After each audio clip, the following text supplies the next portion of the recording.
trabajo actualmente es una tarea bastante difícil y más aún para los jóvenes de nuestro país. A continuación, nuestra compañera Jazmín García va a explicarnos aspectos muy importantes de la ley conocida como de primer empleo. Una de las ventajas promovidas desde diversos sectores para convertir al Paraguay en destino de inversiones es su bono demográfico. Más del 60% de la población es menor de 35 años, pero no contar con experiencia previa sigue siendo una dificultad. Realizando un rápido sondeo entre los jóvenes en edad laboral, la mayoría aseguró que contar con experiencia es un requisito a la hora de conseguir trabajo. No, sí o sí quieren con experiencia. Máximo de 6 meses ahora quieren, en las empresas. Ahora no estoy trabajando, estoy en busca. Justamente hoy salí a buscar.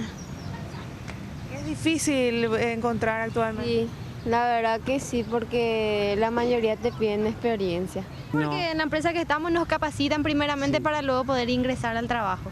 Tenemos una capacitación previa al ingreso del trabajo. Eso es una ventaja. Sí, súper loco.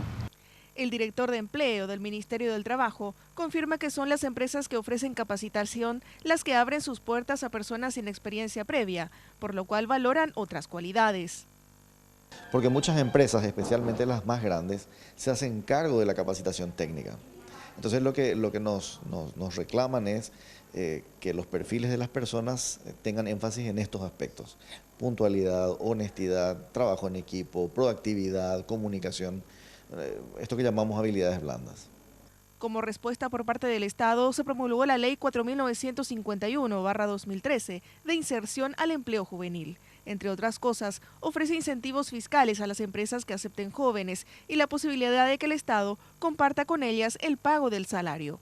La reglamentación establece 5 figuras jurídicas: la capacitación laboral y la práctica laboral, para dar la posibilidad a aquellas personas egresadas de los centros de capacitación de acceder directamente a un puesto de trabajo, y por otra parte, la beca de trabajo, el contrato de primer empleo formal y el contrato de aprendizaje, dirigidos a jóvenes con discapacidad, mujeres jóvenes que pertenecen al 30% de la población de menores ingresos, jóvenes jefes de hogar y que ya hayan trabajado en el sector de empleo doméstico.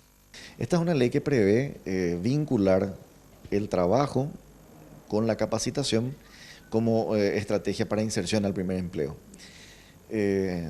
Además prevé para eso una serie de estímulos a las empresas que contraten a jóvenes en estas condiciones, y también prevé que estos jóvenes sean los pertenecientes a los sectores más vulnerables de la sociedad. La ley ya se encuentra reglamentada, pero el Ministerio del Trabajo aún se encuentra articulando los procesos para ponerla en práctica. El Estado contaría con los recursos para beneficiar en el primer año a más de 1.800 jóvenes.